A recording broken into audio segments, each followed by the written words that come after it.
Okay, welcome to Baki The Summary. First of all, I have to explain what this series isn't. Not Baki, this summary series. First of all, it's not a review. If you want to see a review, a dude called AnimeHERO already did a really fucking knockout of the park review. And it's pretty much how I experienced the anime/manga. This is not an abridged series. It might have some elements though. And what this is just me basically going back in time and relooking at this series and me reacting to it and me sharing with you the series. This is going to be chock full of fucking spoilers because I'm just going to summarize the entire series up to Baki Do, which isn't done yet. So, well, as of now, as of me recording this, isn't done yet.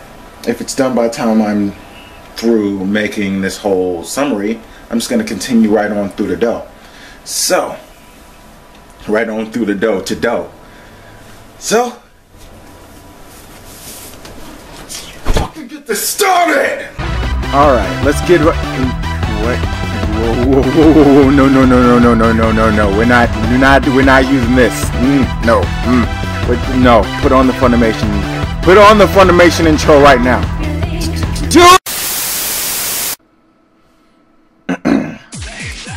Much better.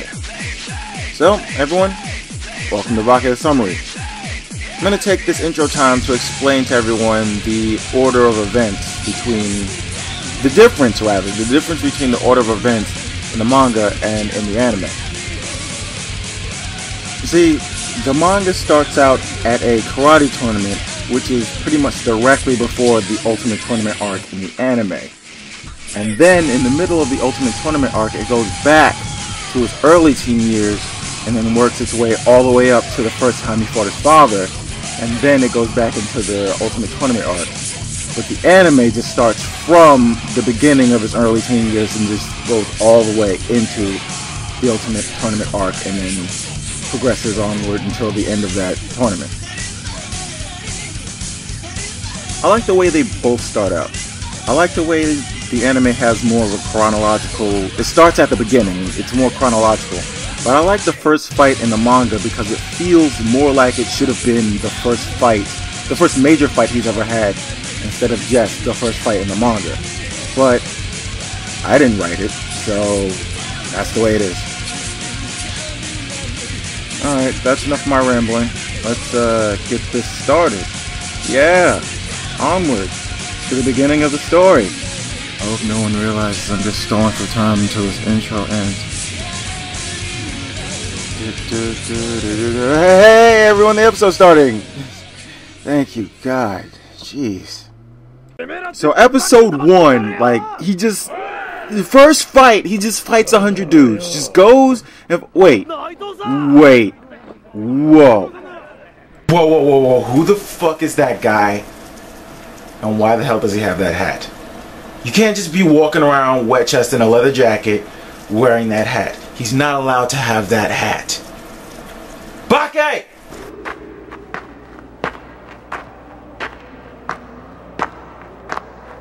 Yeah, you see him too, right? You already know what to do. P-Top!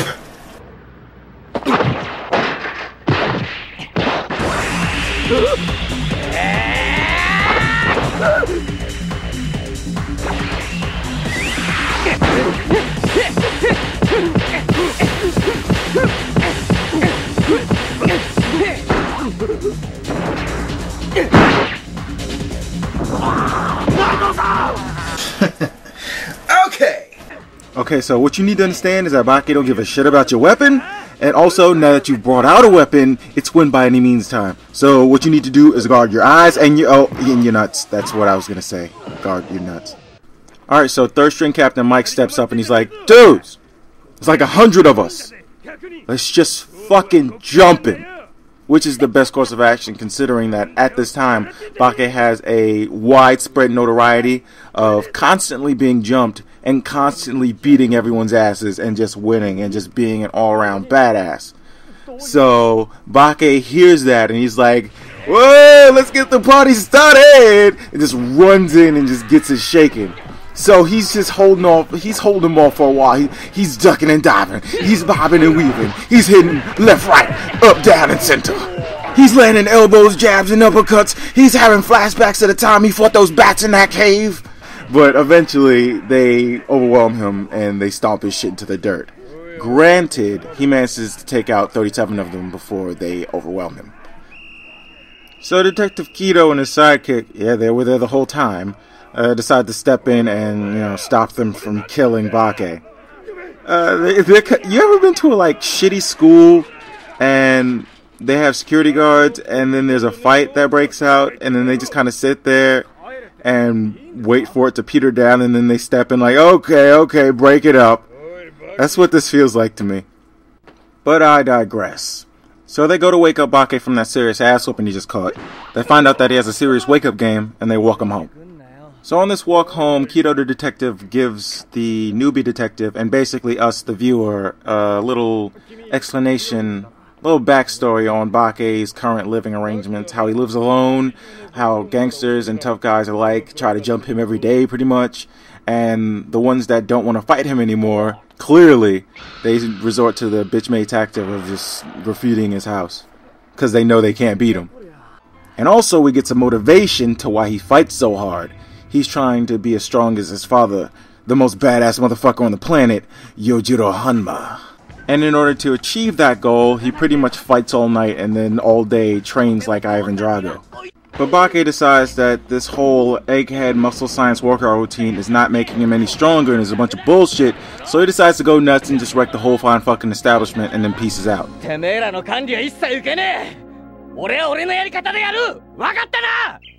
So Baki's mom gets wind of this, the person who paid for this facility and is basically funding his entire fighter's journey. And instead of being angry, she's all like, oh, that's my baby. And she may have paid that thug to gather 100 dudes to beat up Baki.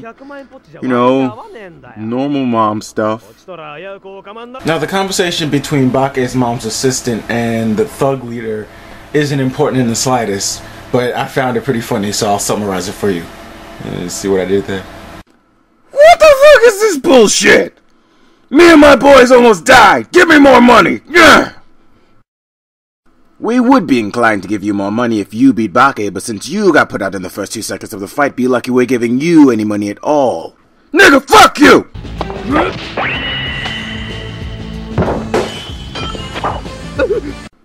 I'll take your puddle of piss as an apology. Immediately after that, Baki is just chilling in a park, pondering about how to get stronger, you know. And then he sees this boxer running by, and he's like, I feel a strong presence. And he just follows him to the fucking boxing gym. But what happens in the manga, which makes more sense and is why I'm mentioning it, is that he goes to school.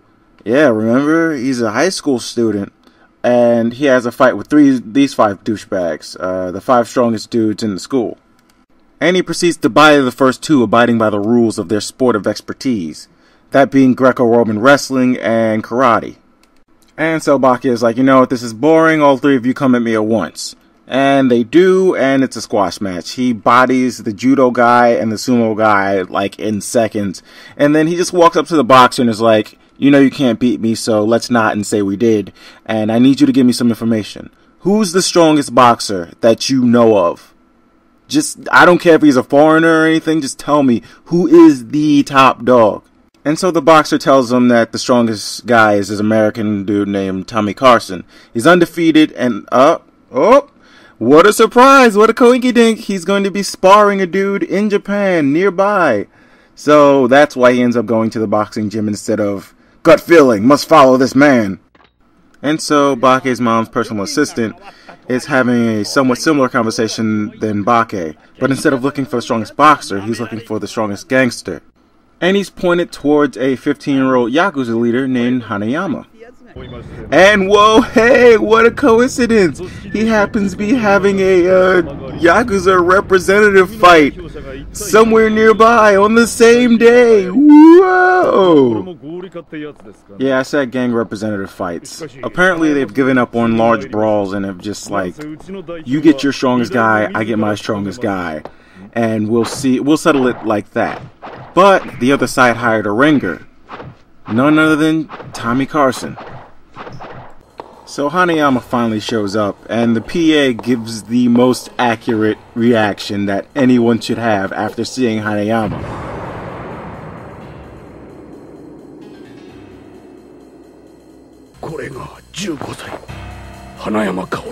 And this dude isn't just big for nothing. Check out what he does to this deck of cards.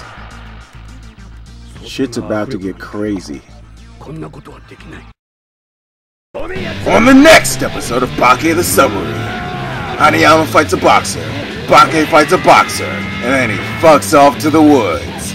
See you next time.